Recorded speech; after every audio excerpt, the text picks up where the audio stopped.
So I'm basically elbowing myself into your YouTube algorithm. I'm sorry about that, but I think it's worth it because at the end of this video, I'm going to share with you my top 3 things that helped me become a better mix engineer. And the third thing by far outweighs the other 2. So stick around for that. Let's go.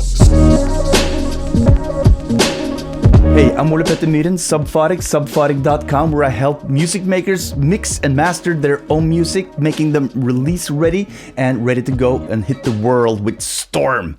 As we say in Norway, at least. We have a lot of storms here. So the first thing that really helped me level up as a mix engineer is this. Time is of the essence, right? When it comes to mixing, you have to move as fast as humanly possible. Mixing music and mastering music is a race against time. When you listen to music, your ears will fatigue and everything will sound bland and the same at some point. So you have to go in with fresh ears, and you will need to retain that freshness for as long as possible, obviously, but that time is limited. So you have to move fast. Make those quick split-second decisions, make the gut feeling decisions. When I started to do this, it really leveled up my sounds. I didn't have time to sit with the snare track, for example, tweaking with 10, 15 plugins. I used to do that before, but when I stopped doing that and just listen to the snare, if it's okay, I would just leave it alone. So when you have limited time, you don't have the capacity to go into the minute details all the time. It's like when you put tires on a car, you tighten the bolts several rounds. It doesn't get that tight the first time around. It gets tighter and tighter until it's enough. And if you make it too tight, you will destroy the grooves. So it's sort of like the same thing with mixing. If you overdo it, you will destroy things and you will make it sound worse. So the race against time is one of the best things that has happened to me as a mixing engineer and mixing music for other people, at least. So there are 2 benefits, actually. So the first benefit is, of course, you can take on more mixing jobs because you spend less time. You no longer spend 18 hours straight mixing a song, which is ridiculous. You don't spend weeks and months tweaking one song. It depends on how complex the situation is. When it's a stereo track and vocals, I typically tend to spend somewhere in the grounds of 2 to 3 hours. When it's a full mixing session, I can spend 5 to 6 hours tops, and that's tops. So that's the first benefit. The second benefit is, of course, that I can do it in several rounds, taking breaks and all that stuff that you know you need to do to retain those listening skills, which are basically the most important tools that you have when you're mixing. So that's the 2 benefits. You get more stuff done in less time and you make it sound better. And there are a couple of things that you can do to speed up your workflow. One thing is, for example, templates. And if you're on Logic Pro, I have a gift for you. It's a free template pack, contains 6 templates, which is exclusively geared towards mixing. And you can download it. The link is in the description and I hope you like it. So the second thing that really enhanced my skills as a mixing engineer is this.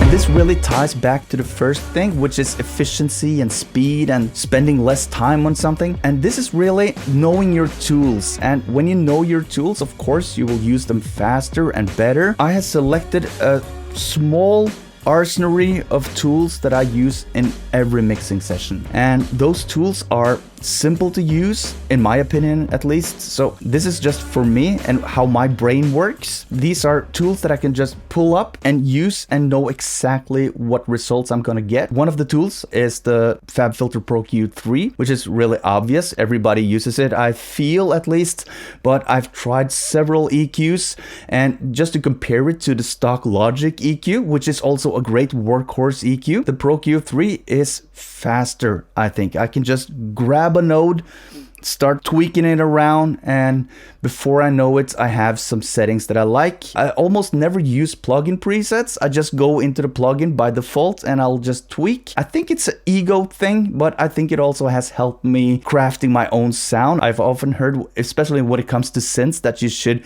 check out the presets and try to reverse engineer it. I've tried that several times and I just think it's boring and I get demotivated and I get less stuff done. So I'll just go in and tweak the plugin myself, and I think that's the best way for me at least, and I move fastest that way. I also steer clear of presets because I think that one vocal track is different to the next. But what I tend to do in the same mixing session, at least, I will copy and paste the channel strip settings. But I digress. Pro Q3. And another one is the Pro L2 from FabFilter. I know exactly where I'm going with this. And the Pro C2, also when I'm just going for basic compression, I always use this on the clean setting. It's seldom that I use it for anything else than that. And the stock Logic compressor is my go-to for side chaining because it's so fast. And that's just because I know how to do it. It's not that the Pro C2 can't do that same thing, but it's just a habit that I have developed over the years as I've been mixing music for specifically other people. And for the mix bus, there are two processors that I tend to use, and that's the Bliss from Kush Audio and it's the SSL bus compressor. And I use those two in tandem. The Bliss has this bus compressor at the bottom of the plugin. I tend to use that on fast setting, and then I will go to the SSL and then I will tweak the SSL with some sidechain filtering out the low end. So the Bliss will take care of the low end compression and then the SSL will take care of the rest. And when it comes to delay, it's the Echo Boy. I move really fast with that thing. I know exactly which color settings that I need. It's the cheap tape and the tube and the spaced out and the ping pong or the dual mode. It's really fast and I just go in, tweak. And also when it comes to delay, the Comeback Kid also from Baby Audio is something that I like to use for more vibe. Of course, whenever I want something spaced out, I use either this one with some presets actually, or I use some presets on the Valhalla Multimassive. That's also a go-to for special things. Speaking of Valhalla, I used the Valhalla Vintage Verb. It was really hyped up, so I purchased it, and since I had spent $50 on it, I felt that I needed to use it as much as possible, and then I started using it and now I can't stop. I also use the Baby Auto Crystal Lean, which I really like, it's those two that I go back and forth with. And for metering, it's the Isotope Insight and the Isotope Tonal Balance Control. I use those on every mix. Now, if you're still watching and you feel that you haven't been let down by the promise that I gave you at the start of the video, hit the like button and maybe consider subscribing as well, because you never know, I will drop more videos like these. And now comes the third thing that changed my life as an audio engineer.